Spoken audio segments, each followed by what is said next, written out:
Akhirnya jadi salah satu malam terindah di masa pernikahan kita. Kenalin, nama gue Denny, umur 35 tahun. Gue sekarang bekerja di salah satu perusahaan di Sudirman sebagai manajer. Tiap hari itu gue harus berangkat jam 6 pagi. Karena biasalah ya, Jakarta macet. Sampai rumah jam 7 malam.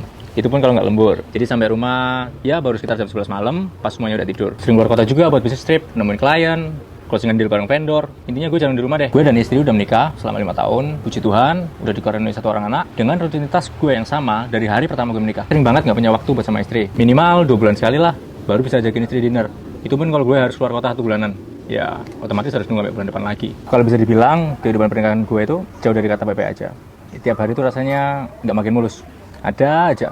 Rintangannya tuh nggak habis-habis. Masalah duit lah, masalah bayar ini itulah, masalah uang belanja kurang, dan yang paling sering tuh masalah komunikasi. Sampai-sampai pernah ya, suatu hari gue berantem hebat sama istri. Pernah juga di tahun kedua pernikahan kita, gue dan istri sempat sama-sama khilaf. Istri gue sama teman SMA, gue sama teman kantor. Kalau dipikir-pikir sih, karena kita ngerasa nggak nyaman ya satu sama lain, jarang ngobrol, jarang interaksi, sampai komunikasi kita diranjang tuh 3 bulan sekali aja udah bersyukur banget. Sampai-sampai ini ya, ada satu hari Natal tahun lalu, gue kumpul keluarga di rumah mertua gue, dan nggak tahu kenapa gue perhatiin papa dan mama mertua gue tuh romantis banget. Padahal mereka udah kepala 6 loh, tapi vibes-nya tuh kayak ngeliat pasangan yang baru 1 bulan menikah, nempel gitulah ya. Terus gue iseng kan, gue tanya nih, gue ceritain kondisi gue, dan gue minta saran. Ternyata emang pernikahan tuh nggak bisa cuma lu modal cinta dan duit doang, tapi emang harus ada yang ngalah, harus saling ngingetin, dan yang paling utama harus selalu berkomunikasi sampai komunikasi diranjang. Gue bertekad beraniin diri ngomong ke istri, dan akhirnya kita sama-sama sadar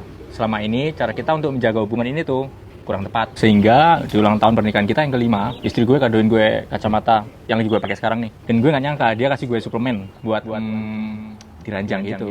Malam itu langsung kita testing nih, ya kan? Masa beli suplemen nggak langsung cobain? Akhirnya jadi salah satu malam terindah di masa pernikahan kita. Dari yang tadinya 3 bulan sekali, sekarang minggu 3 kali cuy. BTW mereknya Yukma, itu minuman serbu alami yang langsung bisa dicampurin air dan langsung bisa diminum 3-5 jam sebelum berhubungan. Fungsinya biar lu bisa awet sama pasangan. Sempat skeptis sih, ini produk efek sampingnya aneh-aneh nggak ya? Ternyata aman-aman aja, nggak ada efek samping kayak GERD, atau MA, atau kembung. Jadi itu ya, salah satu cara gue mempertahankan pernikahan. Karena menikah itu nggak sehari 2 hari, tapi selamanya. Yukma, bikin mama sayang papa.